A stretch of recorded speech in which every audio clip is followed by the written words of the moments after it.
آج صرف نعرہ لگا کر اپنی دیش بھکتی کو دکھانے والوں ہے تمہارے کسی مائیں کے لال کے اندر وہ ہمت جو 1857 کی جنگ آزادی کی تاریخ پیش کرے؟ کل 25 کہتا کہ ہم جس دیش میں رہتے ہیں اس دیش کے اندر اگر مسلمان ہیں تو اس کو کسی بھی اپنے دھرم کے مطابق پورے آزادانہ طور پر اپنی زندگی گزارنے کا پورا حق حاصل ہے۔ اگر کوئی RSS یا بجرنگ دل والا ہماری ٹوپی اور داڑھی سے اگر ان کو چڑ ہے تو ٹوپی اور داڑھی کی حقیقت کو پڑھ کر دیکھے، یہی وہ ٹوپی اور داڑھی والے تھے جنہوں نے سب سے پہلے اس دیش کو جب غلام کیا تو غلام بنایا تھا انگریزوں نے۔ یہی ٹوپی اور داڑھی والے تھے جنہوں نے پھانسی کے پھندوں کو چوم کر سولی کے تختے پر لٹک کر اور آگ کے انگاروں پر چھلانگ لگا کر اس دیش کو آزاد کیا تھا۔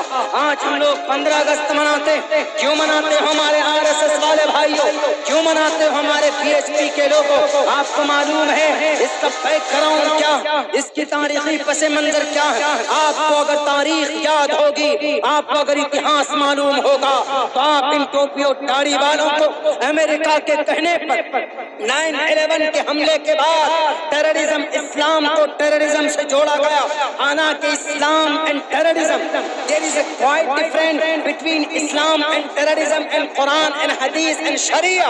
زمین و آسمان کا فرق ہے۔ ارے جس کے نبی نے وضو میں 1 لوٹا پانی زیادہ بہانے کو فضول خرچ قرار دیا ہو، وہ نبی کبھی کسی معصوم انسان کے خون بہانے کی اجازت اور پرمیشن کیسے دے سکتا؟ ٹوپی اور داڑھی والوں کو بدنام کرنے والوں، اٹھاؤ تاریخ۔ جب 1600 عیسوی کے اندر جب آپ کے اسی سورت کی سرزمین پر سب سے پہلے ایسٹ انڈیا کمپنی آئی تھی تو کسی مائیں کے لال میں وہ دم و ہمت نہیں تھی کہ اس کے خلاف آواز بلند کرتے۔ لیکن 1755 کے اندر کلکتہ کی سرزمین پر نواب سراج الدولہ کا نعرہ کھڑا ہوا۔ 1757 کے اندر نواب سراج الدولہ سب سے پہلے انگریز سے اس دیش کو بچانے کے لیے، یہاں کی سمپتی کو بچانے کے لیے 1757 کے اندر پلاسی بنگال کی گھاٹی کے اندر انگریز کے سامنے میں اگر تلوار بلند کیا تھا تو اس وقت کوئی RSS نہیں تھے، اس وقت کوئی BHP والے نہیں تھے، اس وقت کوئی ہندوستان کا دہشت گرد تنظیم نہیں تھا، بلکہ وہ نواب سراج ud-Daula he was related to the Islam religion، وہ اسلام کا ایک ٹوپی اور داڑھی والا تھا۔ اس کے بعد جب ان کی شہادت ہو جاتی ہے تو 1799 کے اندر یہ ٹیپو سلطان جن کی داڑھی نہیں دکھائی گئی، مولانا حسین احمد مدنی کہتے ہیں کہ ٹیپو سلطان کی تہجد کی نماز کبھی بھی قضا نہیں ہوئی۔ وہ ٹیپو سلطان جن کا نام سن کر جنرل ہارس کے رونگٹے کھڑے ہو جاتے۔ ٹیپو سلطان کی داڑھی تھی، سر پر ٹوپی اور پگڑی تھی۔ انگریز نے کہا کہ ٹیپو سلطان ہم تمہیں دے دیتے ہیں، یہ ایریا لے لو لیکن ہم سے ہاتھ ملا لو۔ پتہ ٹیپو سلطان نے کیا کہا؟ ٹیپو سلطان نے کہا کہ انگریز کی اولاد مجھے خریدنا چاہتا ہے، میرے اندر ایمان کی طاقت ہے، پوری دنیا مل کر اس ایمان کی طاقت کو نہیں خرید سکتے تم۔ ہم جب تک زندہ ہے یہ دنیا قائم ہے، ہم نہیں رہیں گے تو یہ دنیا فنا ہو جائے گی۔ اسلام کو بدنام کرنے والے، ٹوپی اور داڑھی کے اوپر الزام لگانے والے 1799 میں ٹیپو سلطان شہید کر دیے جاتے۔ پتا کیا ہوتا؟ ان کی لاش پر کھڑے ہو کر جنرل ہارس نے کہا تھا وی وان دا میچ، آج سے ہم اس دیش کی، آج سے یہ دیش ہمارا ہے۔ کیوں؟ بھارت کا سب سے بڑا شیر ہم نے اس کو شہید کر دیا۔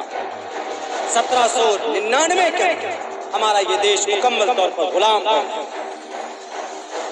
یہ تاریخ یاد رکھیے گا۔ جو لوگ آج دھرم کے نام پر ابھی الیکشن ہونے والا آئیں گے، کوئی کہے گا کہ یہ ہندو، کوئی کہے گا کہ یہ مسلمان۔ راجنیتی، مکھیا، میلے، الیکشن کا ٹائم ہوتا ہے تو یہی مدعا، کون؟ یہ ہندو، یہ مسلمان، یہ ہندو، یہ مسلمان، یہ ہندو، یہ مسلمان۔ ابھی کانپور کے اندر ایک بیچارہ محمد ابصار کو مارا گیا، زبردستی اس کی بیٹی پکڑ کر رو رہی ہے۔ محمد ابصار کوئی لینا دینا نہیں، پڑوسی میں جھگڑا ہوا، کچھ ہوا تو بھئی FIR درج کیجئے، اس کو سزا دیجئے، نہیں۔ محمد ابصار کو بیچارے کو گئے، دیکھا تو داڑھی والا ہے، ٹوپی بھی نہیں تھی داڑھی والا تو پکڑ کر مار رہے اس کو، اس کی بیٹی اس کو بچا رہی۔ میں پوچھنا چاہتا ہوں بھارت کے لا اینڈ آرڈر کو مینٹین کرنے والوں، آرٹیکل 21 کیا کہتا ہے؟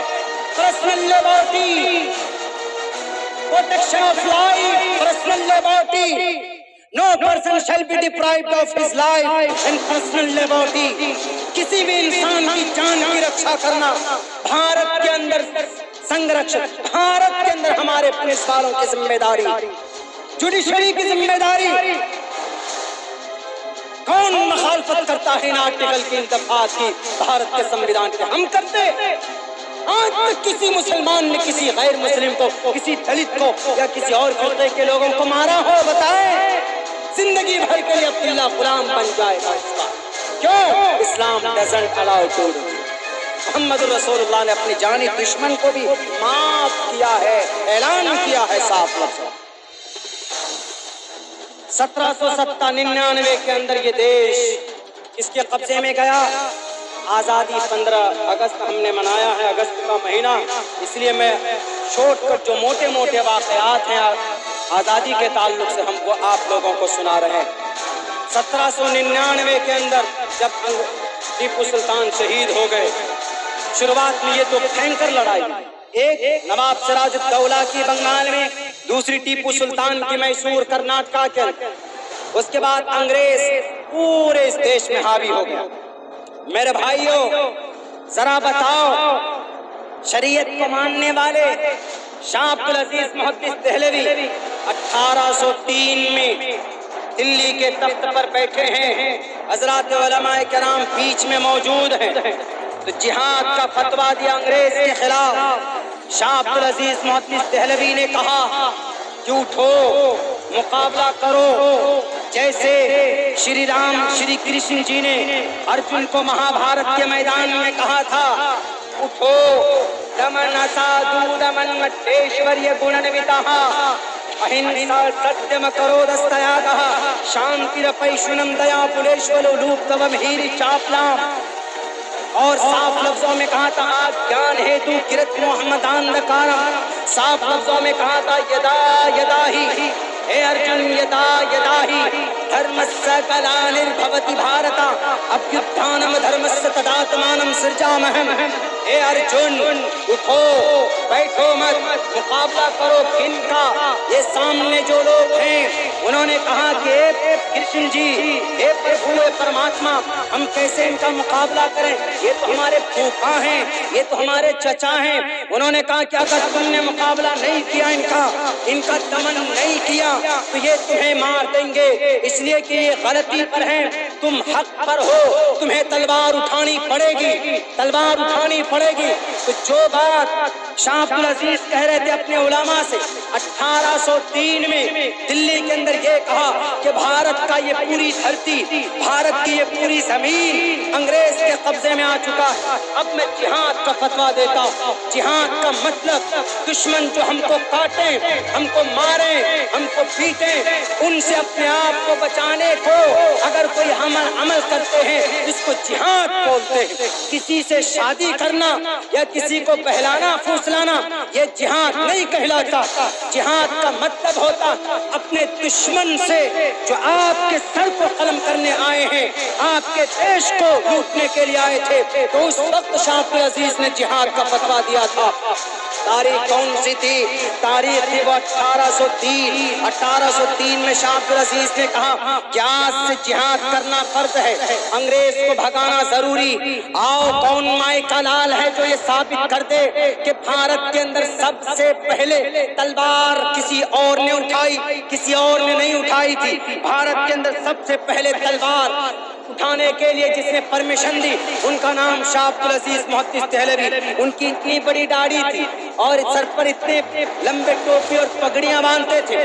1803 کے اندر جہاد کا فتویٰ لگایا جاتا، یعنی یہ ملک دارالحرب ہے، جہاد کرنا ہر ایک مسلمان پر فرض ہے۔ بتاؤ آج اسلام کو، ٹوپی کو، داڑھی کو، قرآن کو، شریعت کو بدنام کرنے والے اگر یہ ٹوپی والے، داڑھی والے اگر شاہ عبدالعزیز محدث دہلوی نہ ہوتے تو محدث دہلوی کے دو شاگرد مولانا سید شاہ اسماعیل شہید رحمت اللہ علیہ، مولانا سید احمد بریلوی شہید رحمت اللہ علیہ، یہ دو لوگ 1831 کے اندر 50 لوگوں کو لے کر بالا کوٹ کے طرف جاتے، یہ خان صاحب سے کہتے ہیں کہ خان صاحب آپ ہماری مدد کیجیے، ہم انگریز سے لڑنے کے لیے آئے ہیں۔ تو خان صاحب کہتا ہے میں انگریز سے مقابلے کے لیے آپ کی مدد نہیں کروں گا، لیکن پھر بھی یہ ٹوپی والے، پھر بھی یہ داڑھی والے، پھر بھی یہ قرآن والے سر پہ کفن باندھ کر بالا کوٹ کی پہاڑی پر 50 لوگوں کو ساتھ لے کر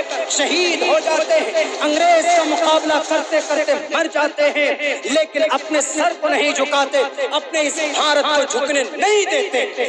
آج صرف نعرہ لگا کر اپنی دیش بھکتی کو دکھانے والوں ہے تمہارے کسی مائیں کے لال کے اندر وہ ہمت جو 1857 کی جنگ آزادی کی تاریخ پیش کرے۔ علماء ہی تھے سب سے پہلے بہادر شاہ ظفر کی نگرانی کے اندر پانی پت شاملی کے اندر ہمارے علماء کرام میدان میں آئے، علماء کرام آئے، تلوار ہاتھ میں لی، انگریز سے مقابلہ کیا اور پورے سر پر کنپٹی پر گولی لگی، پیٹ میں گولیاں لگتی، سینے پر گولی لگی، ہاتھ کاٹ دیے گئے، پیر کاٹ دیے گئے علماء کرام کے، لیکن شاملی کے میدان میں پھر بھی انگریز کے سامنے جھکے نہیں تھے۔